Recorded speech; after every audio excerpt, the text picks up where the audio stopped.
इस तरह के क्लॉथ क्लिप हर घर में मौजूद होते हैं। तो क्लॉथ क्लिप को एक दूसरे के अंदर इस तरह से आपने डालना है जिस तरह मैंने आपको वीडियो में शो किया, और उसके बाद इसके अंदर मोबाइल को लगा देना है।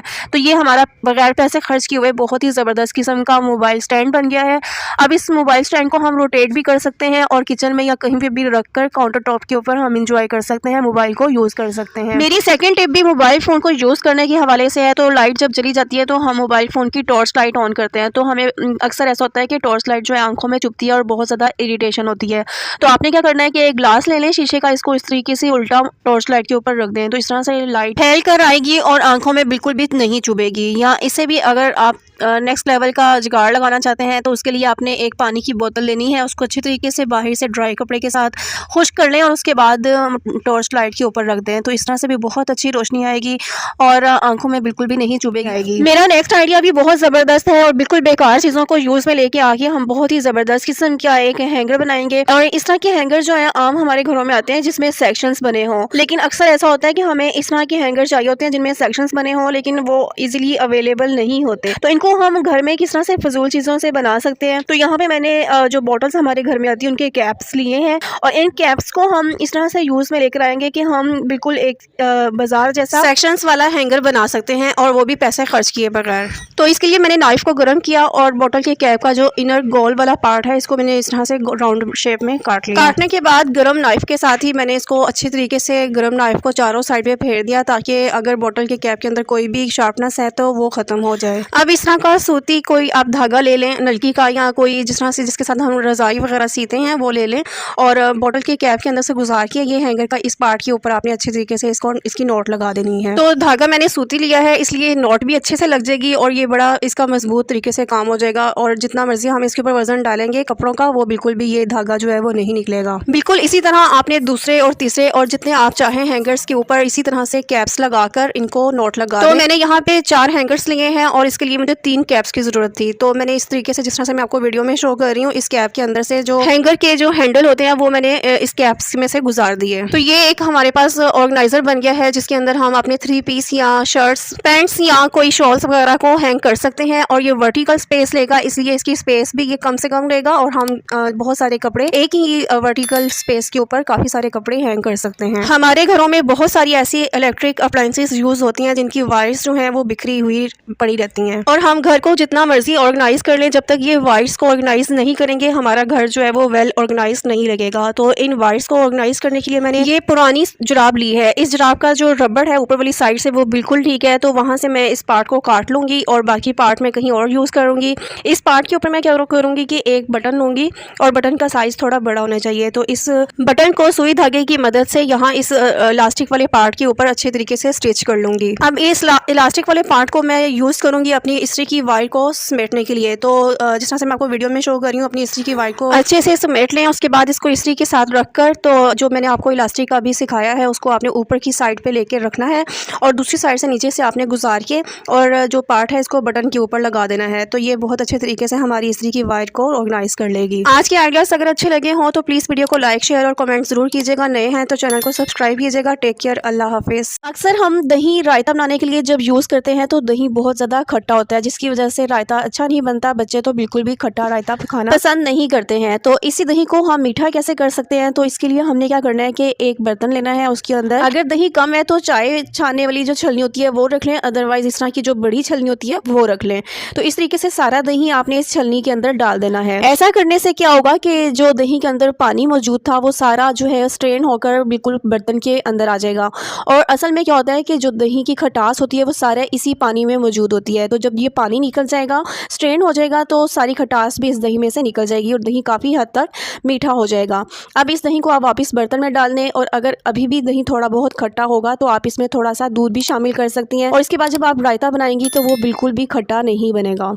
जब ग्रोसरी की जाती है तो काफ़ी दिनों के जो टमाटर हैं या इस तरह की वेजिटेबल्स घर ला कर स्टोर कर ली जाती हैं, तो अगर इनकी केयरफुली ना प्रॉपर्ली इनको ना रखा जाए तो इस तरह से ख़राब हो जाते हैं। तो मैं आपको टिप बताऊंगी कि आप टमाटर को किस तरह से स्टोर कर सकते हैं जिससे आपके 2 से 3 हफ्ते टमाटर बिल्कुल भी ख़राब नहीं होंगे। तो आपने कोई सी भी टेप ले लेनी है, उस टेप को आप इतना सा काटना है कि जिस तरह से टमाटर के ऊपर ये अच्छे से लग जाए। टमाटर इसी जगह से ख़राब होना स्टार्ट होते हैं, तो अगर हम इसको एयर ब्लॉक कर देंगे, एयर से ये बिल्कुल ब्लॉक हो जाएगा, तो एयर कॉन्टैक्ट ना होने की वजह से टमाटर काफ़ी लंबे अरसे तक ये चल जाएंगे। तो 2 से 3 हफ्ते तक हम इनको इस तरीके से स्टोर कर सकते हैं। तो किचन में अक्सर ऐसा होता है कि हम कोई भी वेजिटेबल जो है ना इस तरह से जब ग्रेट कर रहे होते हैं तो अक्सर स्टार्ट में तो कोई प्रॉब्लम नहीं होती, लेकिन जब कोई भी जैसे कि ये आलू जब ख़त्म होने लगेगा तो इसको जब मैं ग्रेट करूँगी तो ये मेरे फिंगर्स पे ये ग्रेटर जो है ना ये लगेगा, चुभेगा। तो इससे बचने के लिए आपने क्या करना है कि एक फ़ोर्क लेना है और फ़ोर्क को इस आलू के अंदर लगा देना है। तो अब जब मैं इस फ़ोर्क के साथ आलू को कद्दूकश करूँगी, ग्रेट करूँगी, तो ये लास्ट में आके बिल्कुल भी मेरे प्रॉब्लम नहीं करेगा, क्योंकि फिंगर मेरी फ़ोर्क के ऊपर होगी और फ़ोर्क अगर ग्रेटर के साथ लगेगा भी तो कोई प्रॉब्लम नहीं होगी। तो इस तरह से आलू भी वेस्ट नहीं होगा, लास्ट तक ये कद्दूकश होगा और मेरी फिंगर्स भी ग्रेटर के साथ लगकर ज़ख्मी नहीं होंगी। मेरी नेक्स्ट टिप भी बहुत ही यूज़फुल है, तो वो इन कीज़ को लेकर है। तो अक्सर ऐसा होता है कि जब हम घर से बाहर जा रहे होते हैं तो हम लॉक करते हैं घर को और कीज़ को इसी तरह से बैग में डाल देते हैं, तो और ज़िप को बंद करके हम जहाँ जा रहे होते हैं वहाँ चले जाते हैं। लेकिन जब हम वापस आते हैं तो एक तो एग्जॉस्ट हुए होते हैं और हमें यही होता है कि फटाफट चाबी मिल जाए और हम ताला खोलें और जाके अपने घर को अनलॉक करें। लेकिन होता ये है कि बहुत सारी चीज़ें हमारे बैग में पड़ी होती हैं तो कीज़ जो है ना वो मिलती ही नहीं है। तो इस प्रॉब्लम का सलूशन मैं आज आपके पास लेके आई हूँ। आपने क्या करना है कि एक सेफ्टी पिन लेनी है और सेफ्टी पिन को आपने इन कीज़ के साथ, इन कीज़ को आपने सेफ्टी पिन के अंदर लगा देना है और इस सेफ्टी पिन को आपने बैग के ऊपर करके कहीं भी अंदर की साइड पे इसको पिन को लगा देना है। और जब आप वापस आएंगी इसको बैग के अंदर कीज़ जो है ना आपको ढूंढनी नहीं पड़ेंगी, क्योंकि ये आपको बिल्कुल बैग खोलते ही सामने नज़र आ रही होंगी। तो इस तरह से आपको जो चाबी जो है ना ढूंढने की प्रॉब्लम आती थी वो अब बिल्कुल भी फेस नहीं करनी पड़ेगी। नेक्स्ट टिप भी मेरी बहुत ही यूज़फुल है। तो होता है क्या है कि जब हम अम्ब्रेला न्यू लेकर आते हैं तो इसके ऊपर तो कवर होता है अम्ब्रेला के ऊपर, लेकिन वक्त के साथ साथ क्या होता है कि जो कवर है ना वो मिसप्लेस हो जाता है और कभी कभी तो इस तरीके से जो बेल्ट लगी होती है, बेल्ट भी अरेंज करके रखती है अम्ब्रेला को, तो वो कभी ये भी होता है कि बेल्ट भी ख़राब हो जाती है। तो हम जब भी इस अम्ब्रेला को कहीं रखने लगते हैं बैग में या गाड़ी में, तो ये अम्ब्रेला जो है ना बिखरी रहती है।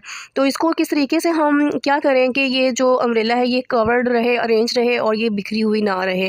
तो उसके लिए हमने क्या करना है कि कोई सी भी पुरानी सॉक्स जो हमारे घर में पड़ी होगी वो लेनी है और इस अम्ब्रेला के ऊपर हमने चढ़ा देनी है। तो इस तरीके से ये होगा कि हमारी जो अम्ब्रेला है वो सिमटी हुई रहेगी। इसको अब हम कहीं पे भी रखें, गाड़ी में रखें, बैग में रखें, तो कोई प्रॉब्लम नहीं होगी और अरेंज फॉर्म में ये ऑर्गेनाइज रहेगी। नेक्स्ट टिप मेरी इस गोभी के फूल को लेके है, जो कि बहुत ही आपके लिए यूज़फुल रहेगी। तो होता है क्या है कि जब हम गोभी लेकर आते हैं तो इसको हम या तो पकाते हैं या फ्रिज में रख लेते हैं। तो अक्सर ऐसा होता है कि इसके अंदर ना कभी कीड़ा भी होता है। तो इसकी टिप तो एक तो ये है कि अगर आपने पकानी हो इसको तो आप इसको ना गर्म पानी के अंदर थोड़ी देर के लिए डिप करके रख दें, तो अगर कोई कीड़ा होगा तो वो निकल के बाहर आ जाएगा।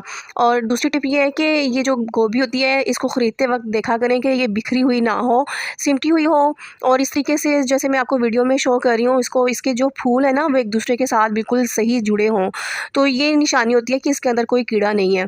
तो अब नेक्स्ट टिप मेरी जो एक्चुअली में वो है वो ये कि अगर आपने इसको फ्रिज में रखना हो तो अक्सर मुझे तो ये डर रहता है कि इसके अंदर से कोई कीड़ा निकल के पास पड़े हुए दूध या चटनी या किसी भी खाने पीने वाली चीज़ के अंदर चला जाए और अगर हम उस चीज़ को यूज़ कर लें तो वो हमारे लिए बहुत ही नुकसानदेह होता है। अक्सर आपने इस तरह के वाक़यात भी सुने होंगे कि इवन के अल्लाह रहम करे कि डेथ तक भी हो जाती है। तो इस सब चीज़ों से बचने के लिए आपने इसको गोभी को मेक श्योर करना है कि इसके अंदर कोई भी कीड़ा मकोड़ा ना हो। तो उसके लिए आपने क्या करना है कि इस गोभी के जो अगर आपने फ्रिज में रखनी है तो उससे पहले आपने ये काम करना है कि फ्रिज जो साइड पे गोभी की साइड पे जो होंगे ना सारी ग्रीन कलर के डंडल, इनको आपने छुरी की मदद से काट लेना है और फिर इस गोभी के फूल को आपने चूल्हे के ऊपर रख देना है। तो आपने यहाँ पे ये चीज़ को लेके परेशान नहीं होना कि गोभी का फूल जो है ना वो भी ख़राब हो जाएगा, जल जाएगा, तो ऐसा बिल्कुल नहीं होगा।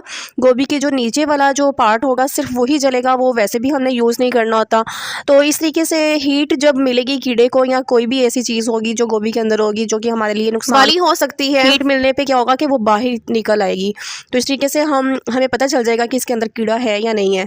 तो इस तरह से अगर आप कीड़े मकोड़ों को निकाल के फ्रिज में इसको गोभी को रखते हैं तो हम बेफिक्र हो जाएंगे कि किसी भी किस्म की कोई भी नुकसानदेह चीज़ जो है वो हमारी फ्रिज के अंदर नहीं है और ना ही किसी खाने पीने वाली चीज़ के अंदर जा सकती है। तो उम्मीद करती हूँ कि आज की टिप्स भी आपको बहुत ही पसंद आई होंगी। अगर टिप्स पसंद आई हैं तो प्लीज़ वीडियो को लाइक कीजिएगा, अगर चैनल पर न्यू है तो चैनल को सब्सक्राइब भी कीजिएगा और साथ दिए गए बेल आइकन को भी क्लिक कीजिएगा ताकि मेरी हर नई आने वाली वीडियो की नोटिफिकेशन सबसे पहले आपके पास आए। और एक छोटा सा प्यारा सा कमेंट भी कीजिएगा कि आपको कौन सी टिप्स ज़्यादा पसंद आई। तो मिलते हैं नेक्स्ट वीडियो में। अपना बहुत ज़्यादा ख्याल रखिएगा और मुझे अपनी दुआओं में याद रखिएगा। स्टे ट्यून्ड, टेक केयर, अल्लाह हाफिज़। किसी भी दाल को या चनों को अगर आपने लंबे अरसे तक स्टोर करना है तो आपने मस्टर्ड ऑयल लेना है, उसको हाथ पे अच्छे तरीके से लगा लें और उसके बाद जो है पूरी दाल या चने जो भी है उसको जिसको आप स्टोर करना चाह रही हैं उसके ऊपर अच्छे तरीके से उसकी कोटिंग कर दें। तो इस तरह से ये होगा कि हमारी दाल या चने जो हैं वो लंबे अरसे तक चलेंगे, कोई कीड़ा नहीं लगेगा और बहुत ही अच्छे तरीके से इसको आप एयर टाइट कंटेनर में लंबे अरसे तक स्टोर कर सकती हैं। साबुन के रैपर्स तो आमतौर पे हम वेस्ट करते ही हैं, तो क्यों ना इनको वेस्ट करने से पहले इनकी अंदर जो साबुन की स्मेल होती है उसे यूटिलाइज़ किया जाए और फिर इनको वेस्ट किया जाए। तो इसके लिए आपने क्या करना है कि इन रैपर्स को कैंची के साथ काट कर छोटे छोटे टुकड़े कर लें और इन पीसेस को आपने कपड़ों की अलमारी में रख दें, जहाँ पे तय लगा के रखे हों कपड़े वहाँ पे, और हैंग किए हुए कपड़ों की अलमारी के नीचे रख दें। इस तरह से ये होगा कि इसकी खुशबू जो है हमारे कपड़ों में आती रहेगी और अलमारी में से कपड़ों की जो नमी की वजह से या किसी भी वजह से स्मेल आ रही होगी तो वो भी नहीं आएगी। कहीं से भी टेप ले लें, टेप का एक पीस काट लें और उसके अंदर जो है आपने फ़िनाइल की गोलियां डाल देनी है, दो फ़िनाइल की गोलियां, जैसे कि मैं आपको वीडियो में शो कर रही हूँ, बिल्कुल इसी तरह आपने इस टेप के अंदर डाल देनी है और टेप को बंद कर देना है। अब इस टेप को आपने उस जगह पे लगाना है कि जहाँ बहुत ज़्यादा मच्छर, मक्खी या छिपकली वगैरह आती होगी। तो फ़िनाइल की गोलियों से ये होगा कि हर किस्म की जो कीड़े मकोड़े, मच्छर और मक्खी और लिजर्ड वगैरह है वो बिल्कुल नहीं आएगी। या इसका दूसरा तरीका ये है कि इन फ़िनाइल की गोलियों को आपने टेप का पीस के ऊपर लगाना है और इन पीसेस को आपने उस जगह पे लगाना है जहाँ पे मच्छर, मक्खी या कोई भी कीड़ा मकोड़ा या छिपकली वगैरह आती होगी। तो इस तरह से भी ये सारे जो इंसेक्ट्स हैं वो वहाँ में नहीं आएंगे। एक्सपायर्ड मेडिसिन आम तौर पे हम फेंक देते हैं, लेकिन आज मैं आपको एक ऐसा तरीका बताऊंगी कि जिसको हम यूज़ करके मेडिसिन जो एक्सपायर हो चुकी होंगी उनसे भी हम फ़ायदा उठा सकते हैं।